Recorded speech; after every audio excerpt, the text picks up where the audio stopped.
ಮಂಡ್ಯದ ಡಿಸಿ ಕಚೇರಿಗೆ ಈಗ ಪಾದಯಾತ್ರೆ ಹೋಗಿ ತಲುಪಿದೆ.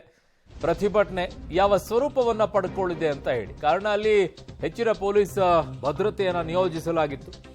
ಭಾರೀ ಸಂಖ್ಯೆಯಲ್ಲಿ ಈಗ ಬಿಜೆಪಿ ಜೆಡಿಎಸ್ ಹಿಂದೂ ಕಾರ್ಯಕರ್ತರೆಲ್ಲ ಜಮಾಯಿಸಿದ್ದಾರೆ.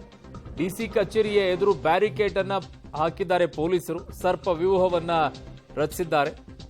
ಘೋಷಣೆಗಳನ್ನ ಈಗ ಪ್ರತಿಭಟನಾಕಾರರು ಕೂಗ್ತಾ ಇದ್ದಾರೆ. ನೋಡಿ ಅಲ್ಲಿ ಬ್ಯಾರಿಕೇಡ್ಗಳನ್ನ ಹಾಕಿ ಬ್ಲಾಕ್ ಮಾಡಿದ್ದಾರೆ. ಆ ಕಡೆಗೆ ಜೆಡಿಎಸ್ನ ಕಾರ್ಯಕರ್ತರು, ಬಿಜೆಪಿ ಕಾರ್ಯಕರ್ತರು, ಹಿಂದೂ ಕಾರ್ಯಕರ್ತರು ಎಲ್ಲ ಸೇರ್ಕೊಂಡಿದ್ದಾರೆ.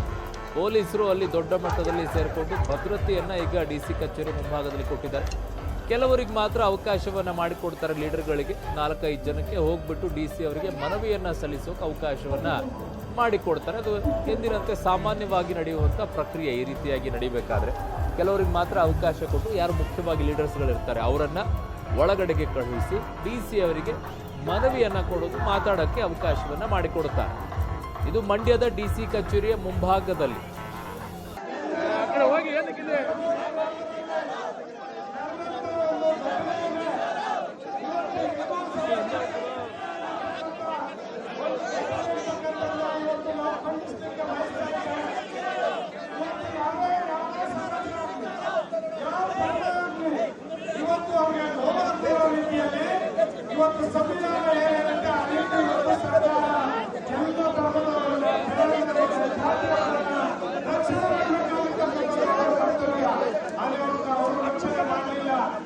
ಹಿಂದೂ ಸಮಾಜದ ಜನರಿಗೆ ಇವತ್ತು ನೋವು ತರ್ತಕ್ಕಂಥ ಕೆಲಸವನ್ನು ಕೆಳಗಡೆ ಮಾಡಿದ್ದಾರೆ.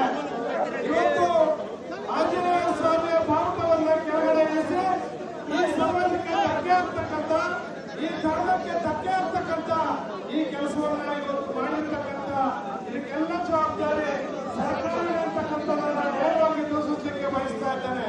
ಇಂಥ ಸಂದರ್ಭದಲ್ಲಿ ಇವತ್ತು ನಾವು ನಮ್ಮನ್ನು ನಮ್ಮ ಧರ್ಮವನ್ನು ರಕ್ಷಣೆ ಮಾಡ್ಕೋಬೇಕಾಗಿದೆ, ನಮ್ಮ ಜನರನ್ನು ರಕ್ಷಣೆ ಮಾಡ್ಕೋಬೇಕಾಗಿದೆ. ಈ ನಿಟ್ಟಿನಲ್ಲಿ ಇವತ್ತು ನಾವು ಮತ್ತೆ ಇವತ್ತು ಹೋರಾಟ ಏನು ಮಾಡ್ತಾ ಇದ್ದೀವಿ, ಕೊನೆಯವರೆಗೂ ಈ ಹೋರಾಟ ನಿರಂತರವಾಗಿ ನಡೀಬೇಕು. ಮತ್ತೆ ಈ ಸಮಾಜವನ್ನು, ಈ ಧರ್ಮವನ್ನು ರಕ್ಷಣೆ ಮಾಡ್ತಕ್ಕಂಥ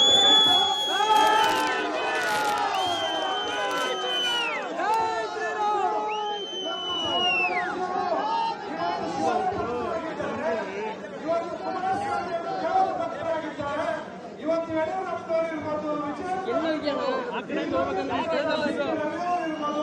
ಸುರೇಶ್ ಗೌಡ ಇರ್ಬೋದು, ತಮ್ಮಣ್ಣವರು ಇರ್ಬೋದು, ಪ್ರೀತಮ್ ಗೌಡ ಇರ್ಬೋದು, ರಾಮಚಂದ್ರ ಇರ್ಬೋದು, ನಾರಾಯಣಗೌಡ ಇರ್ಬೋದು, ಇನ್ನೂ ಅನೇಕ ಮಾಜಿ ಶಾಸಕರುಗಳು, ಇವತ್ತು ಪದಾಧಿಕಾರಿಗಳು ಇವತ್ತು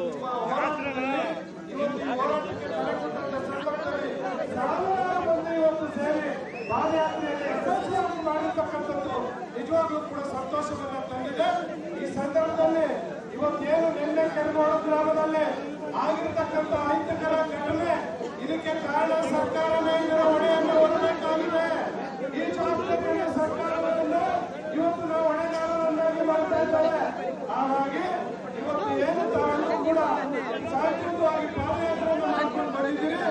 ಇವತ್ತು ಯಶಸ್ವಿಯಾಗಬೇಕು ಈ ಪಾದಯಾತ್ರೆ. ಅದರಿಂದ ನೀವೆಲ್ಲ ಶಾಂತಿಯುತವಾಗಿ ಪ್ರತಿಭಟನೆಯಲ್ಲಿ ಪಾಲ್ಗೊಳ್ಳಬೇಕು. ಈ ಸಂದರ್ಭದಲ್ಲಿ ನಮ್ಮನ್ನೇ ನಾವು ನಮ್ಮ ಸಮಾಜವನ್ನು ರಕ್ಷಣೆ ಮಾಡಿಕೊಳ್ತಕ್ಕಂಥ ಕೆಲಸವನ್ನ ಈ ಜಿಲ್ಲೆಯಲ್ಲಿ ಮಾಡಿಕೊಳ್ಳತಕ್ಕಂಥ ಸಂದರ್ಭದಲ್ಲಿ ಹೇಳ್ತಾ, ಈ ಸಕ್ಕರೆ ನಾಡಿನ ಜನರು ಇವತ್ತು ಶ್ರೀರಾಮನ ಬಗ್ಗೆ ಇಟ್ಟಿರ್ತಕ್ಕಂಥ ಪ್ರೀತಿ, ಅಭಿಮಾನ, ಭಕ್ತಿಗೆ ನಿಮ್ಗೆಲ್ಲರೂ ಕೂಡ ನಾವು ವಿಶೇಷವಾಗಿ ಧನ್ಯವಾದಗಳನ್ನು ಹೇಳ್ತಾ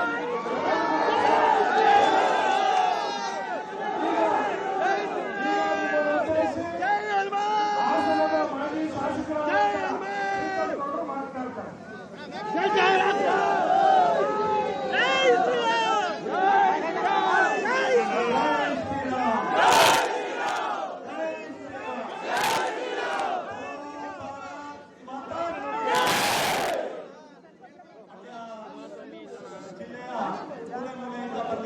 ಎಲ್ಲ ನನ್ನ ಸಹೋದರ ರಾಮ ಭಕ್ತರೇ, ಹನುಮ ಭಕ್ತರೇ, ಕಳೆದ 24 ಗಂಟೆಗಳಲ್ಲಿ ಏನೋ ಕೆರಗೋಡು ಗ್ರಾಮದಲ್ಲಿ ನಡೆದಂತ ಘಟನೆ ಇಡೀ ದೇಶ ತಲೆ ತಟ್ಟುವಂತ ಒಂದು ಸಮಸ್ಯೆಯನ್ನ ಸರ್ಕಾರ ನಮಗೆ ವರವನ್ನಾಗಿ ನೀಡಿದೆ. ಅದರ ವಿರುದ್ಧವಾಗಿ ಕೆರಗೋಡು ಗ್ರಾಮದ ನಮ್ಮ ತಾಯಂದಿರು, ಸಹೋದರರು ಇಡೀ ದಿನ ಪ್ರತಿಭಟನೆಯನ್ನ ಮಾಡಿದ್ರು. ಆ ಪ್ರತಿಭಟನೆಯ ನಡುವೆಯೂ ಕೂಡ ಸರ್ಕಾರ ಭಾನುವಾರದೊಂದು ಕೆಲಸ ಮಾಡಿ ರೂಢಿನೇ ಇಲ್ಲದ ಸರ್ಕಾರಕ್ಕೆ ನಿನ್ನೆ ಯಾವುದೋ ಕಾರಣಕ್ಕೆ ಕೆಲಸ ಮಾಡೋದಕ್ಕೆ ಪ್ರಾರಂಭ ಮಾಡಿ ಆ ಘನಕಾರ್ಯ ಏನು ಮಾಡಿದ್ರು ಅಂತ ಹೇಳಿದ್ರೆ ಹನುಮ ಧ್ವಜವನ್ನ ಇಳಿಸಿ ಹನುಮ ಭಕ್ತರಿಗೆ ಅವಮಾನ ಮಾಡುವಂತ ಕೆಲಸವನ್ನ ಮಂಡ್ಯದ ಕೆರಗೋಡಲ್ಲಿ ಮಾಡಿರುವಂತ ಕಾಂಗ್ರೆಸ್ ಸರ್ಕಾರಕ್ಕೆ ಧಿಕ್ಕಾರ ಹೇಳ್ಬೇಕಾಗಬೇಕು. ಸರ್ಕಾರಕ್ಕೆ ಹಿಂದೂ ವಿರೋಧಿ ಸಿದ್ದರಾಮಯ್ಯ ಸರ್ಕಾರಕ್ಕೆ